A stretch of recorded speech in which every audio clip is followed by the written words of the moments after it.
Hi everyone, it's Katrina. Number 10. Sandy Skeletons. In the summer of 2021, roughly 200 creepy skeletons were recently unearthed on a beach in Britain. The beach is the last place you would expect to make such a ghoulish archaeological discovery, and yet here we are. The sandy beach had been covering a cemetery that dates back 1,500 years. The bodies of the deceased likely belonged to a very early Christian community in the 6th century. They were buried in the graveyard of a chapel at White Sands Bay in Wales. The thing is that people 1,500 years ago didn't exactly have the same love for the beach that we do today, and they saw no problem with using the sand as an easy place to leave corpses.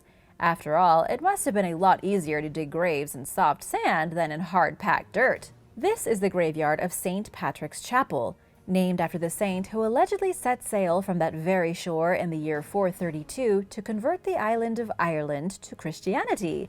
Because of its importance, the chapel remained an integral piece of the community up until about the 16th century.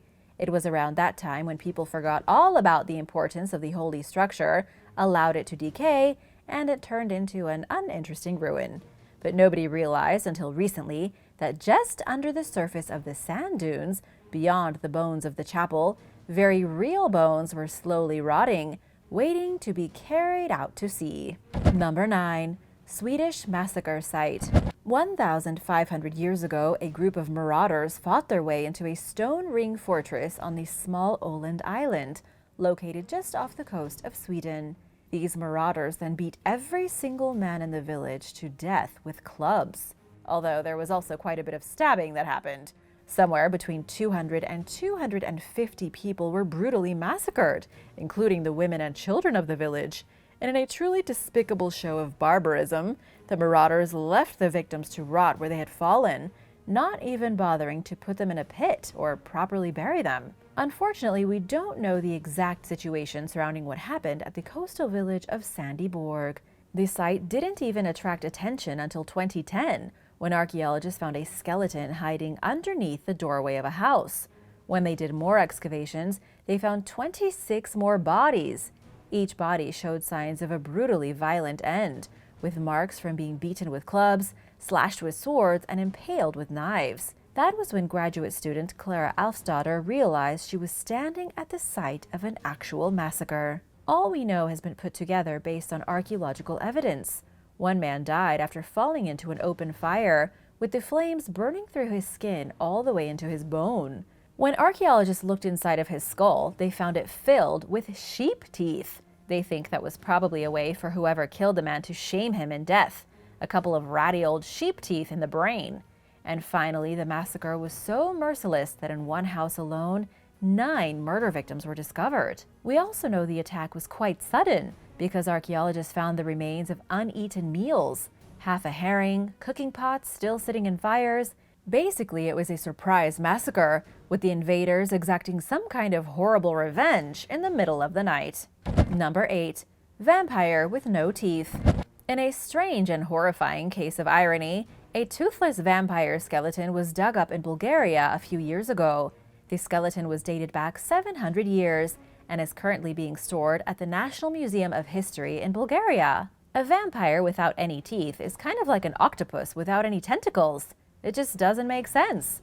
But the truth is that this supposed vampire probably wasn't much of a bloodsucker, and so he wouldn't have needed his teeth anyway. He was discovered entombed inside the ruins of an ancient church in the town of Sozopol, located on the edge of the Black Sea.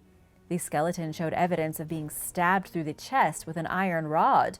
This was classic vampire murder, a metal stake right through the heart, but his killers didn't stop there. They then either pulled out or smashed out his remaining teeth. Scholars say this was done to prevent the vampire from rising out of his grave and then feasting on the flesh of the living. According to National Geographic, it was a kind of preemptive strike against a potential wandering corpse. Number 7. Temple of the Flayed God. Archaeologists in Mexico made a shocking discovery that's going to make your skin crawl. No pun intended. They found a temple dedicated to Xipe-Totec, the ancient flayed lord or flayed god. And it's exactly what you're thinking. Xipe-Totec was the deity of peeled human flesh. The pre-Hispanic cultures of ancient Mexico paid tribute to this disgusting god by wearing the skin of human sacrifice victims. Basically, they were a bunch of Buffalo Bills, flaying the flesh from people they had just killed and then wearing it like a jacket. And it was all in the name of Xipe-Totec. What's also interesting about this new temple is that very little exists anymore. So much has been destroyed by the Spanish that it's a wonder a vague, lower-level deity like this still has any places of worship left. Nonetheless, a ceramic effigy of Xipe-Totec was discovered in remarkably good condition at the ruins of his temple in Puebla State. And although researchers haven't found them yet, they are pretty certain that somewhere underneath the ruins is a great big kill pit. I'm talking about a massive burial where all the sacrifice victims of the Flayed God's worshippers were deposited and covered up. Number 6. Peruvian Death Mask. A very rare and very creepy Peruvian death mask was found off the coast of Florida. The mask is made of copper, bits of gold and silver and iridium. The last ingredient is fascinating because it's a material found in meteorites. The mask itself was found on Melbourne Beach. According to MIT professor Mike Torres, the artifact appears to be anywhere between 10,000 and 12,000 years old. It was smelted by an unknown South American civilization, perhaps the first people on the planet to practice metalworking. Whoever these people were, they had figured out a blast furnace, shaped metal, and then formed one of the most disturbing death masks you've ever seen. And they did it using a material from outer space. As for how the Peruvian death mask made it to Florida, that's a whole different story. Mike Torres says the mask was most likely pillaged from a Peruvian tomb by Spanish treasure thieves. Then it went overboard during some boating disaster and ended up floating back to shore. Number 5. Missing feet. In Peru, 32 skeletons were discovered, most of which once belonged to children from the Moche and Lambayeque cultures. What makes these skeletons especially creepy is the fact that they were found missing their feet. Archaeologists say these poor people probably had their feet chopped off after they were dead, then repurposed the bones and turned them into jewelry. Researchers say this was a fairly common practice. Civilizations in South America hundreds of years ago often cut the feet off the dead, then turned the bones into lockets, which would be worn by their surviving family members. It was almost like taking a souvenir of a deceased loved one so that they would always be close to you. And while that may seem a little gross, it's not that much different from putting a loved one's ashes in an urn and putting it on your mantle. But these skeletons with the missing feet were only part of the discovery. Researchers also found 60 urns stuffed with the remains of alpacas, guinea pigs, and llamas. They even found spoons made of bone, which could have been used for special feasts honoring the dead. The Moche dominated much of Peru between the years 100 and 700. Then the Lambayeque dominated the same region between about 750 and 1375, prior to the Inca. But both cultures, although distinctly different, practiced very similar burial rituals, including the removal of feet. Number 4. Transylvanian Skeletons. When researchers took a look at a cemetery in Transylvania, where the people had been buried underground for the past 6,000 years, they discovered something very creepy and unusual. The deceased had been buried with urns stuffed over their skulls or pulled onto their feet like socks. Archaeologists believe it probably had something to do with offerings for the afterlife. The unusual burials were recently found during an excavation in Cluj-Napoca, the historical capital of the region.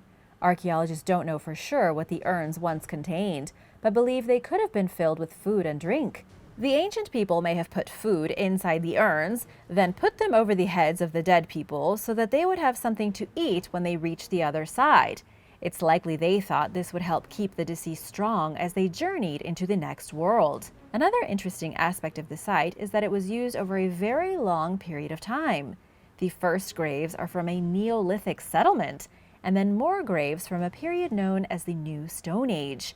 And then finally, archaeologists found evidence of a much later Celtic settlement which was built over the bones of the old settlements 2,200 years ago.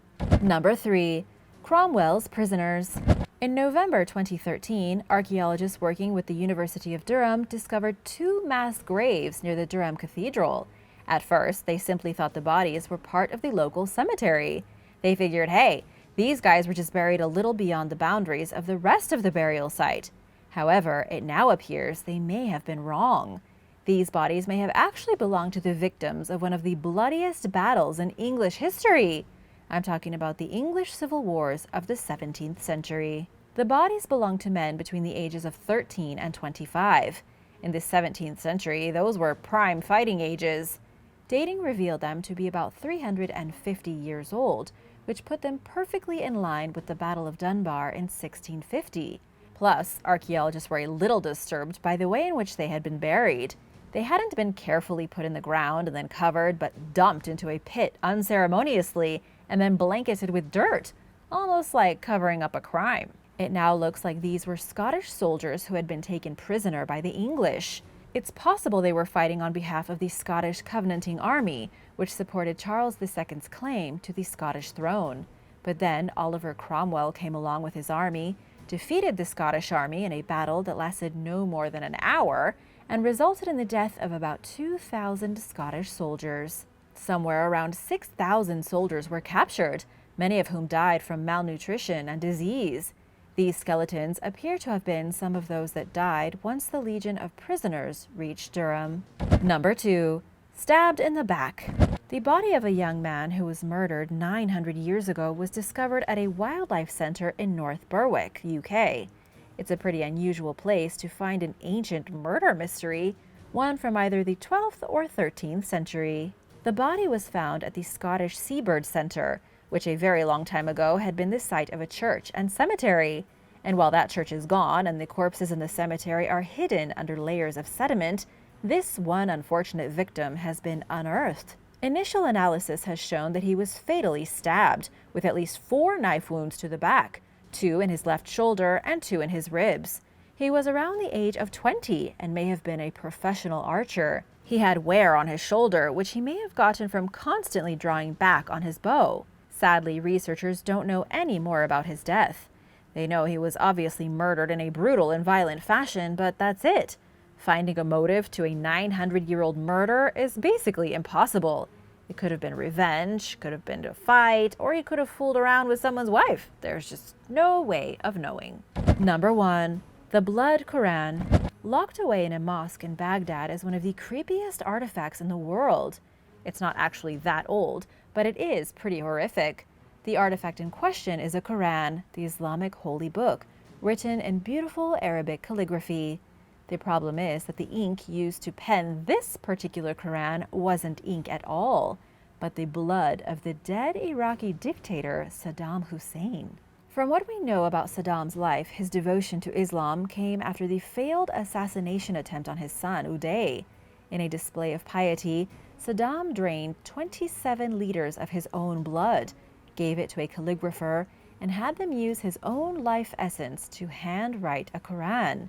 It took 2 years, with 600 pages being filled with the Iraqi president's blood. After his death, the authorities didn't really know what to do with the document. They didn't want to display it because it could be misinterpreted as glorifying Saddam Hussein and his party. On the other hand, it is obviously an artifact of immense importance. It may not seem like much today, but it will be a real historical relic in a few centuries. And so the authorities stuck it in a basement vault, locked it away, and now it's hiding behind 3 sealed doors. The only people who can open these doors are the city police commissioner, a sheikh, and a mysterious third party who has never been identified. Would you ever put your hands on a religious book written in the blood of a dictator? Let me know your thoughts in the comments below, and be sure to subscribe if you haven't already. See you soon. Bye!